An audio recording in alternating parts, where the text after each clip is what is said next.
सुषमा जी, स्वागत है आपका।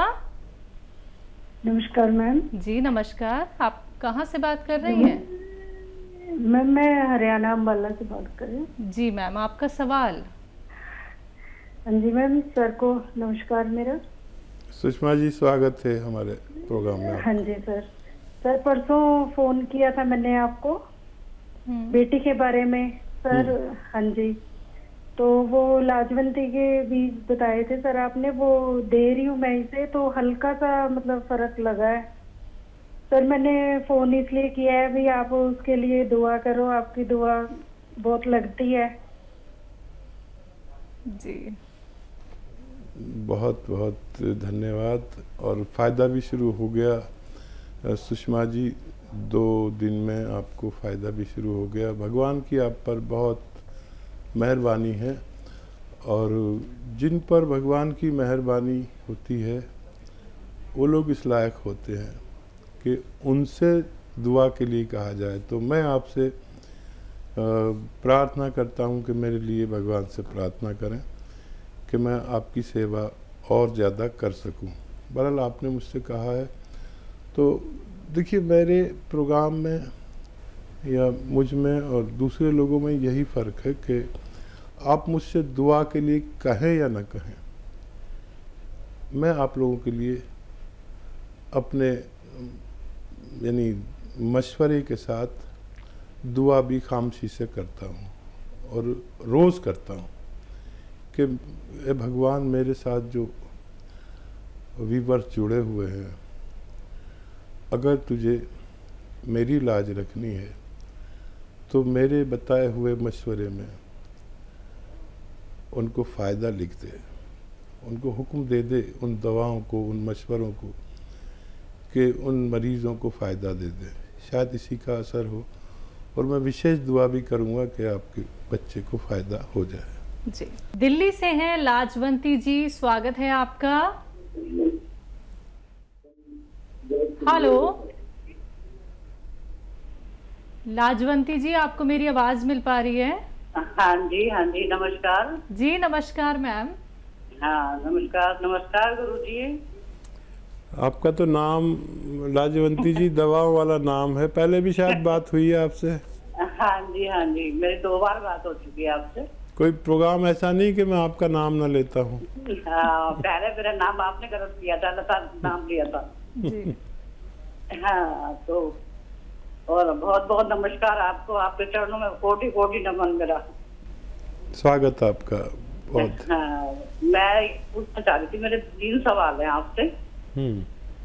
एक तो जो गोंद मोरिंगा है, तो ये सफेद वाला जो आप देते हैं, तो हमने जो पेड़ से निकाला है वो तो थोड़ा ब्राउन कलर का होता है, और जो काला गोंद है ये कौन से पेड़ का होता है?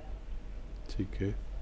और एक मेरे दामाद के दोस्त हैं, उनकी उम्र हो गई कोई 55-56 साल, उनके पैर में गैंग्रीन हो गया है, उनके पैर का काटने की नौबत आ गई, तो उनके लिए कोई इलाज हो तो बताइए आप प्लीज।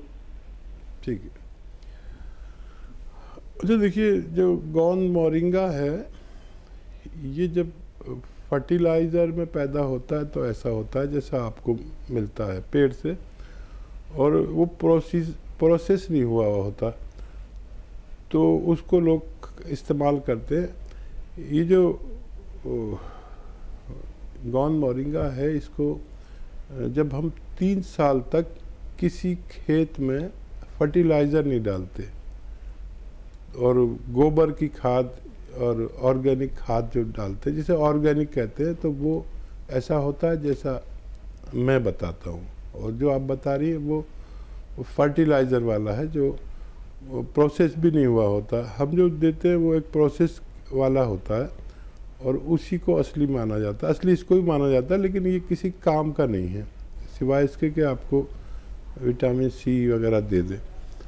और दूसरा सवाल आपका कि गोंद स्याह कौन से पेड़ से आता है, ये आबनूस का पेड़ होता है।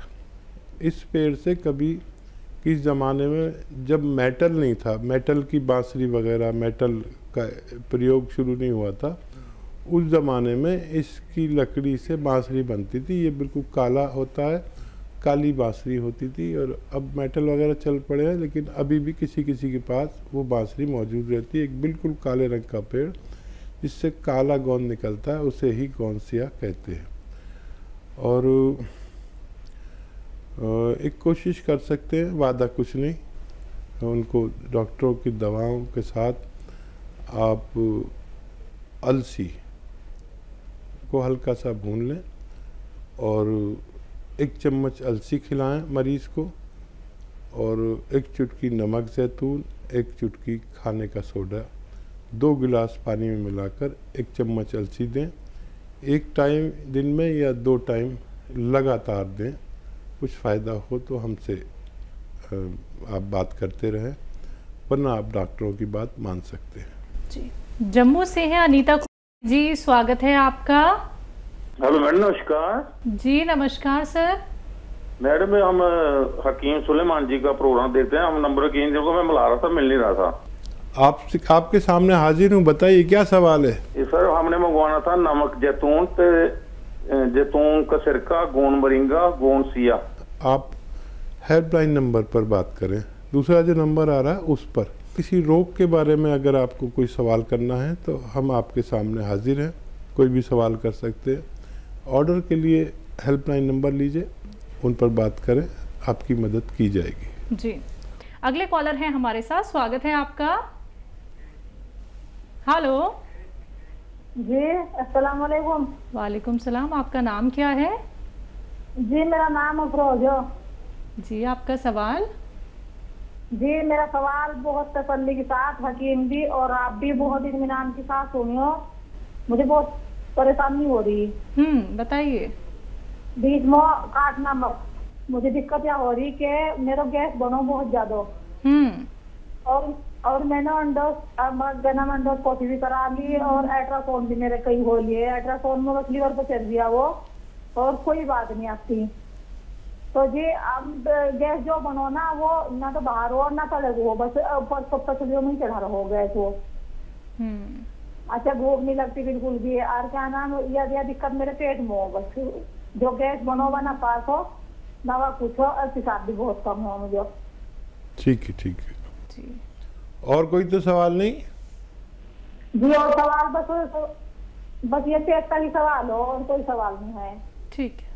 आप कह रही थी ना काटियो मत, हम लोग नहीं काट सकते फ़ोन, ये काटने वाला दूसरा डिपार्टमेंट है। हमारे पास तो आ गया तो हमें हुक्म होता है कि अच्छे से बात करें, नहीं तो हमें निकाल दें प्रोग्राम से। तो काटने वाला कोई और है। अच्छा देखिए, ये बहुत अच्छा किया अफरोज़ आपने कि अल्ट्रासाउंड करा लिया, ताकि हमें भी इत्मीनान हो गया कि ज़ाहिरी तौर पर कुछ भी नहीं है। अच्छा देखिए, वर्म हो जाता है पेट में, एसिडिटी, वर्म, कब्ज़, लीवर पे सूजन, ऐसे रोग होने से हम इस तरह की बीमारियों में ग्रस्त हो जाते हैं। एक बड़ा अच्छा नुस्खा है, आप तो गृहिणी हैं और 6 चीज़ें आपके किचन में मौजूद हैं। वो 6 चीज़ें कौन सी है, लिख लो जी। अगर पेन वैन लेके बैठे हो तो लिख सकते हो। और ये सौंफ, सौंठ, ज़ीरा, सौंफ, सौंठ, ज़ीरा, अजवाइन, धनिया, मेथी, 6 चीज़ें आपके किचन में। याद रखो, सौंफ, सौंठ, ज़ीरा, अजवाइन, धनिया, मेथी, 6 चीज़ें 2 बार मैंने बोल दी, और एक बार बोल देता हूँ।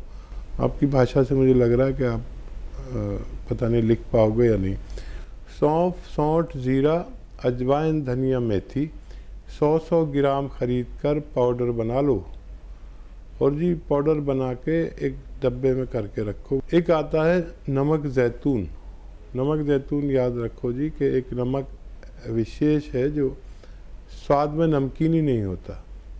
ये अलग से 100 ग्राम ख़रीद लो।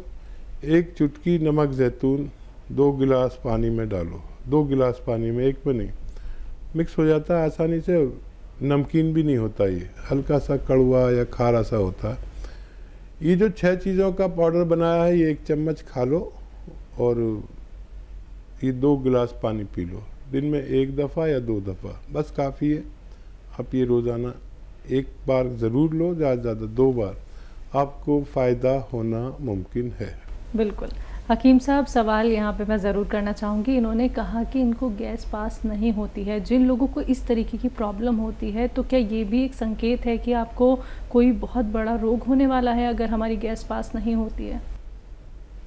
देखिए, एक सिस्टम कहते हैं जो भी काम नहीं होता उसमें कोई भी ख़तरा हो सकता है। ये गैस इतनी पावर होती है कि ये कहीं भी परेशान कर सकती है। इसको लेने से सबसे पहले तो आपको गैस ही पास होने लगती है। आधा एक घंटे में आपको अच्छे से गैस पास होगी। जो लैट्रिन है वो आगे सरकना शुरू हो जाती है, और वर्म हो तो वो दूर होने लगता है, कहीं भी स्वेलिंग हो जाती है ना वर्म, और लीवर को मजबूर करते हैं ये कि ठीक से काम कर, और मैदे को हज़म का हुक्म देते हैं ये नुस्खा, और आंतों में बल देते हैं कि वो जल्दी से गैस पास करके इसको सही वक्त पर लैट्रिन हो जानी चाहिए। ये इन्फेक्शन भी दूर करता है, वर्म भी दूर करता है, लीवर को भी ख्याल रखता है, स्किन का भी ख्याल रखता है, सेहत का भी ख्याल रखता है। आप इसे इस्तेमाल करें, आप इसे फ़ायदा उठा सकते हैं। जी। बीना वर्मा जी जुड़ गई हैं हमारे साथ, स्वागत है आपका। नमस्ते मैम। जी नमस्कार। मैम मेरे 2 सवाल हैं। पूछिए। मैम मैंने गोंसिया लिया था और उसको 1 महीना हो गया लगभग खाते हुए। तो मैम वो अलसी के साथ मैं ले रही हूँ। मेरे पैर सुबह बहुत टाइट हो जाते हैं, चलना मुश्किल हो जाता है, पैर मुड़ते नहीं हैं। और दूसरा सवाल, मेरे लड़की के थायराइड है और उसके बॉडी में स्ट्रेच मार्क्स पड़ रहे हैं। स्ट्रेच मार्क्स तो बॉडी उसका कोई इलाज है? ठीक है मैम। अच्छा, ये बताइए, ये जो पैर टाइट हो जाते हैं पहले भी होते थे या अभी हो रहे हैं आपके? आप हैं लाइन पे क्या? मैम आप बात कीजिए बीना जी। जी जी जी। मैम ये बताइए कि आपके पैर पहले भी टाइट रहते थे या अभी हुए हैं? नहीं डॉक्टर भैया, मेरे 4-6 साल से हो रहा है ऐसा। अब मेरे पैरों में दिक्कत ये है कि अगर मैं 10 मिनट खड़ी हो गई तो मेरे पैर ये टाइट हो जाते हैं, और चलते रहते तो चलते रहते ठीक है, अगर खड़े हो गए तो टाइट हो जाते, तो इसमें दर्द बहुत होती है। अगर किचन में 5-6 रोटियां मैंने सेक ली खड़े होके तो ये पैर टाइट हो जाते हैं। अच्छा, दर्द की दवा आप खाते थे वो छोड़ दी आपने? अभी खाते हैं? नहीं खाते हैं सर, अभी खा रहे हैं। कितनी बार खाते हैं, पहले की तरह या कम हो गई कुछ? नहीं, दोनों टाइम खाते हैं, वही अलसी के साथ 1 ग्राम। नहीं, दर्द की दवा, इंग्लिश दवा जो खाते थे। दर्द की दवा नहीं लेते कोई। ठीक है। अच्छा देखिए, फ़ायदा तो है, अगर दर्द की दवा इंग्लिश छूट गई है तो फ़ायदा तो है। इसमें 3-4 महीने भी लग सकते हैं, और ये खिंचाव आता है तो ये दवा से ही आता है। ये अच्छा काम करना शुरू कर दिया है, माना कि 1 महीना हो गया, लेकिन अभी 2 महीने की दवा और है आपके पास। वज़न ना उठाएं, मेहनत ना करें, वेस्टर्न टॉयलेट, कुर्सी वाला शौचालय इस्तेमाल करें, और आप ये इस्तेमाल करते हुए आप लगातार भगवान से मदद मांगें। वज़न बिल्कुल ना उठाएं, झाड़ू पोछा भी ना करें, वेस्टर्न टॉयलेट, कुर्सी वाला शौचालय इस्तेमाल करें। अभी बहुत गुंजाइश है आपके अच्छा होने में, और वज़न ज़्यादा है तो उसको भी कम कर लें। जिनको वो निशानात आ गए हैं उनके लिए आप अलसी और इसको हल्का सा भूनकर, अलसी को 1 चम्मच अलसी और 1 चुटकी नमक जैतून के पानी के साथ रोज़ाना 1 बार लिया करें, उनको फ़ायदा होना मुमकिन है। थायराइड हकीम साहब? अगर थायराइड भी है तो 1 चम्मच धनिया, आधा चम्मच अलसी और 1 चुटकी नमक जैतून लगातार दिन में 2 बार, सुबह निहार में और रात को सोते वक्त दें, तो उनके भी दोनों रोगों में फ़ायदा होना मुमकिन है। लेकिन जल्दी मत करना, 7-8 महीने भी लग सकते हैं।